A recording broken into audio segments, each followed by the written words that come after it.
Just before Officer Darren Wilson testified to the grand jury investigating his killing of Michael Brown, the assistant district attorney handling the case said this to the grand jurors. I'm going to pass out to you all. You are all going to receive a copy of a statute. It is section 563046, and it says law enforcement officers' use of force in making an arrest, and it is the law on what is permissible, what force is permissible, and when in making an arrest by a police officer.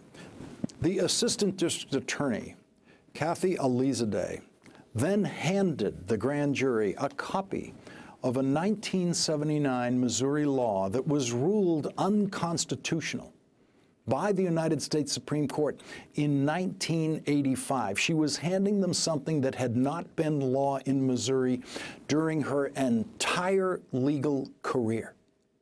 But it was very helpful to Officer Darren Wilson that the assistant district attorney handed the grand jury an old unconstitutional law which said incorrectly that it is legal to shoot fleeing suspects simply because they are fleeing. By handing the grand jury that unconstitutional law, the assistant district attorney dramatically lowered the standard by which Darren Wilson could be judged. She was telling the grand jury with that document that Darren Wilson had the right, the legal right, to shoot and kill Michael Brown as soon as Michael Brown started running away from him. She was telling the grand jury that Darren Wilson didn't have to feel his life threatened at all by Michael Brown. She was taking the hurdle that Darren Wilson had to get over in his testimony and flattening it. She was making it impossible for Darren Wilson to fail in front of this grand jury. She was doing all of that by handing the grand jury a so-called law that has never been the law of Missouri during her entire legal career. The portion of the Missouri law that was ruled unconstitutional says that a police officer is justified in the use of such physical force as he or she reasonably believes is immediately necessary to effect the arrest or prevent the escape from custody. That was ruled unconstitutional by the United States Supreme Court in 1985. It was legal to shoot and kill fleeing suspects in most states until the Supreme Court made it illegal in 1985, and everyone in law enforcement knows that, everyone except the two assistant district attorneys who were presenting the evidence to the grand jury in one of the most important cases of police use of deadly force in this country since 1985.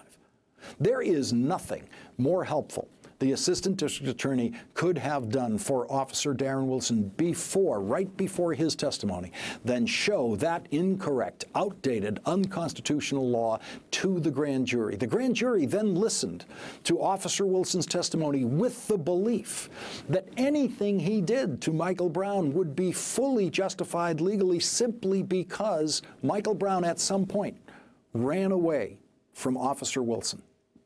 There was a time when that's all you had to do in America to be legally shot and killed by a police officer, just run away from the officer. In those days, American police were summarily executing people in the streets for suspicion of crimes that, if they were convicted for, they would not have gotten the death penalty, and in many cases not even gone to jail.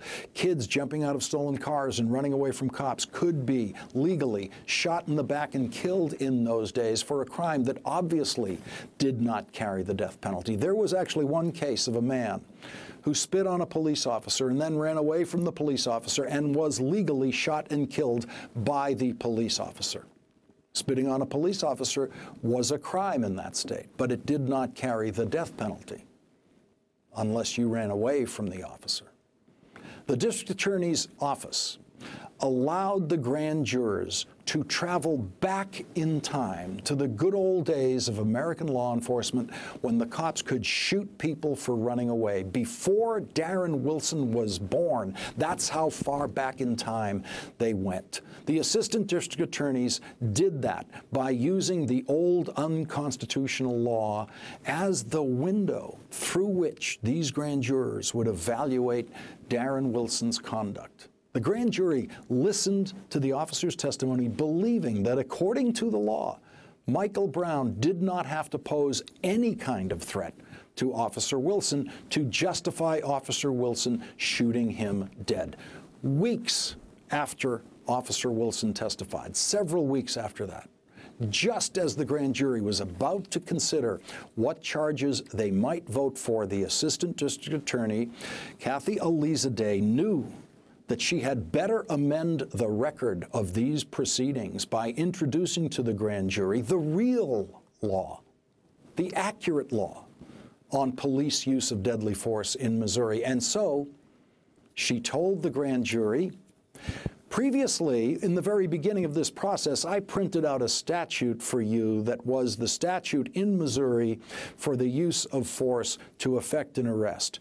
So if you all want to get those out, what we have discovered, and we have been going along with this, doing our research, is that the statute in the state of Missouri does not comply with the case law. This doesn't sound probably unfamiliar to you, that the law is codified in a written form in books, and they're called statutes, but courts interpret those statutes, and so the statute for the use of force to effect an arrest in the state of Missouri does not comply with the United States Supreme Court cases. So the statute I gave you, if you want to fold that in half, just so that you don't necessarily rely on that, because there is a portion of that that doesn't comply with the law.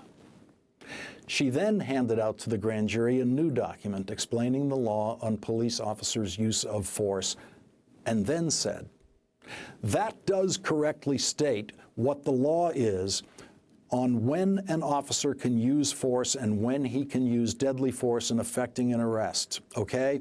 I don't want you to get confused, and don't rely on that copy or that print out of the statute that I've given you a long time ago. It is not entirely incorrect or inaccurate, but there is something in it that's not correct. Ignore it totally. A grand juror then asked, the Supreme Court, federal court, overrides Missouri statutes?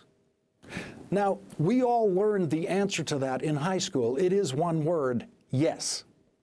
That is why we no longer have segregated schools in this country. The Supreme Court said it was unconstitutional and illegal to have segregated schools, and that is the only reason states like Mississippi and Alabama and Arkansas and, yes, Missouri no longer have segregated schools. But the Assistant District Attorney, when asked the simplest question she could possibly be asked by a grand juror, does the Supreme Court override Missouri statutes, couldn't bring herself to say a simple, truthful yes.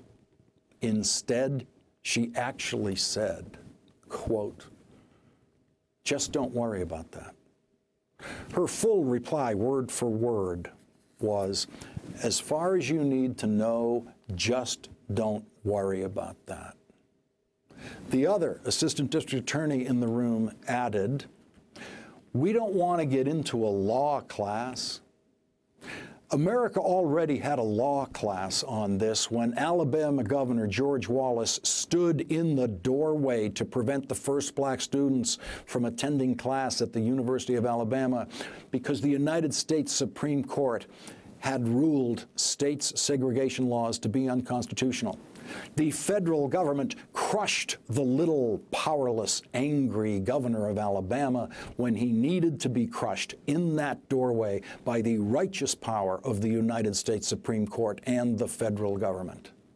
It doesn't take a law class to explain to a grand juror that, yes, the United States Supreme Court does indeed override Missouri statutes. It takes one word. Yes. But that is not the worst, most unprofessional aspect of Assistant District Attorney Kathy Elizadeh's presentation to the grand jury about this law. The very worst part of it is that she never, ever explained to the grand jury what was incorrect about the unconstitutional statute that she had given them and left with them as one of their official papers for weeks and weeks and weeks. You will not find another legal proceeding in which jurors and grand jurors are simply handed a law and then weeks later handed a correction to that law, and then the grand jurors are simply left to figure out the difference in the laws by themselves. That is actually something you would do in a law class. Figure it out by yourself. With prosecutors like this, Darren Wilson never really needed a defense lawyer.